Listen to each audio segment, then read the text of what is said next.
I have a wonderful job. I get a chance to work with the brightest minds. Most patients are very appreciative. You can see a difference that you make, both educationally as well as healthcare delivery. Well, Dr. Johnson Haynes is a driven man. He's long been recognized as one of America's top doctors on sickle cell disease. While in residency in the 1980s, Dr. Haynes' research was published in a major medical journal. His research focused on observations he'd made of sickle cell patients suffering from the pain of the disease. And you know, since then, he's been making a difference in his patients' lives at the University of South Alabama. He recently sat down with Eric Reynolds for the interview.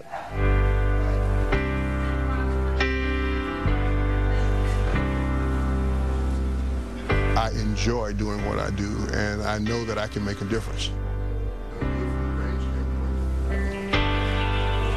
As director of the University of South Alabama's Comprehensive Sickle Cell Center, Dr. Johnson Haynes is known for making a difference in the lives of sickle cell patients.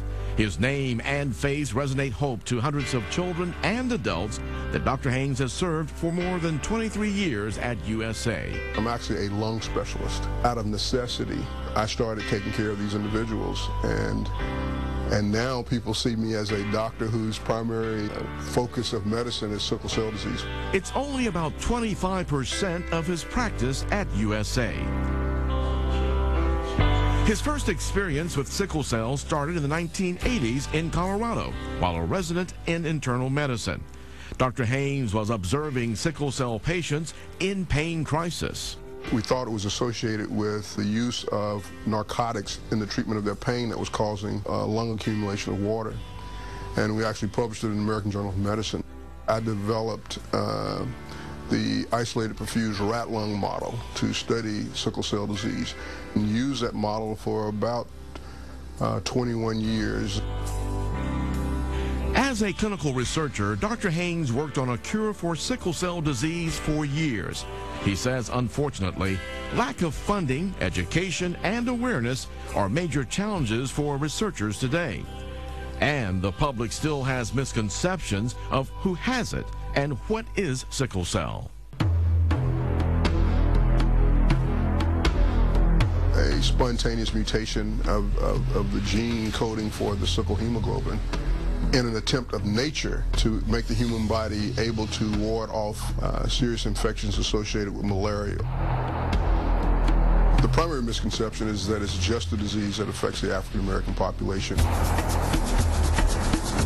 All of those countries in along the Mediterranean Sea, Italy, Greece, France, India, particularly southern India, and Middle Eastern countries, that's where that genetic mutation took place. Dr. Haynes says the sickle cell trait or the disease can affect anyone whose racial or ethnic heritage has ties to those parts of the world. Since the late 1980s, mandatory testing of all babies born in Alabama has proven what research claims.